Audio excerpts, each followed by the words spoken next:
बांग्लादेश में हिंसा के पीछे कौन? सबसे बड़ा पर्दाफाश।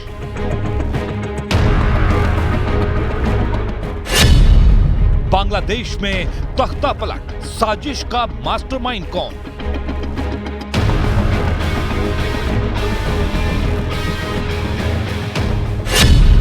जमात का जहर, खुफिया रिपोर्ट लीक।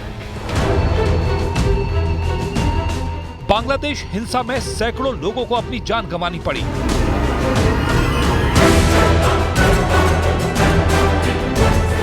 अल्पसंख्यकों को टारगेट किया गया। उल्টো दिक থেকে এসে আমার বাসার মধ্যে ঢুকে আমার বাবা একজন ব্যবসা করে।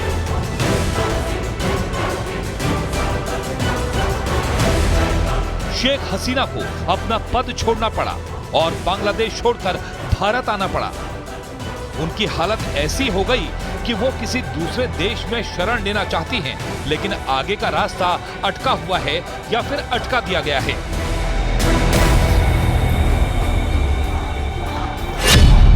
सवाल है, हिंसा और तख्ता पलट के साजिश के पीछे कौन है?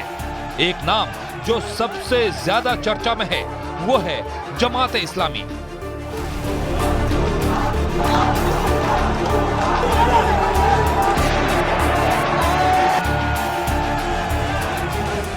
दावा किया जा रहा है कि बांग्लादेश के कट्टरपंथी संगठन जमात इस्लामी ने ही बांग्लादेश में चल रहे प्रदर्शन को हिंसा के मुहाने तक पहुंचाया और उसी संगठन ने अपनी स्टूडेंट विंग के जरिए इस साजिश को अंजाम दिया। जमात इस्लामी का स्टूडेंट विंग इस्लामी छात्र शिविर 5 साल में इतना बड़ा हो गया कि इसमें काडर की संख्या 5000 से 1 लाख तक पहुंच गई।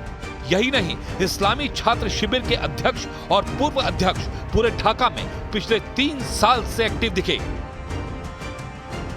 जमात इस्लामी अपनी छात्र इकाई के जरिए मजबूत होता गया और दावा किया गया कि इस छात्र इकाई ने ही यूनिवर्सिटी और कॉलेज के छात्रों को प्रदर्शन के दौरान हिंसा के लिए भड़काया।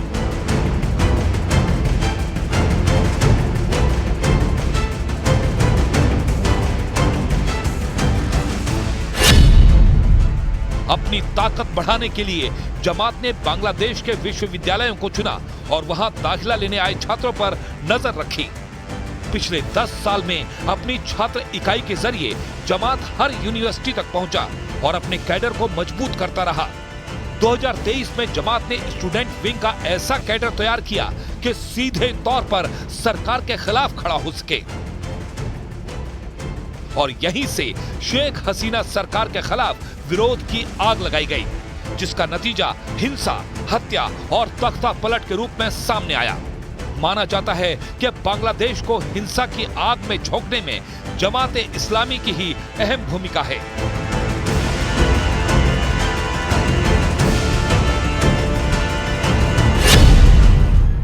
बांग्लादेश की बड़ी यूनिवर्सिटी ढाका, राजशाही, चिटगांव और इस्लामिक यूनिवर्सिटी जमात इस्लामी के छात्र विंग के आंदोलन के प्रमुख केंद्र रहे, जहां छात्रों को भड़काने का आरोप जमात की छात्र इकाई पर लगा।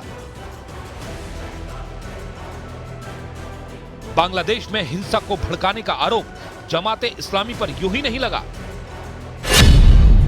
बांग्लादेश में हिंसा के दौरान एक चेहरा नूरुल इस्लाम काफी चर्चा में रहा।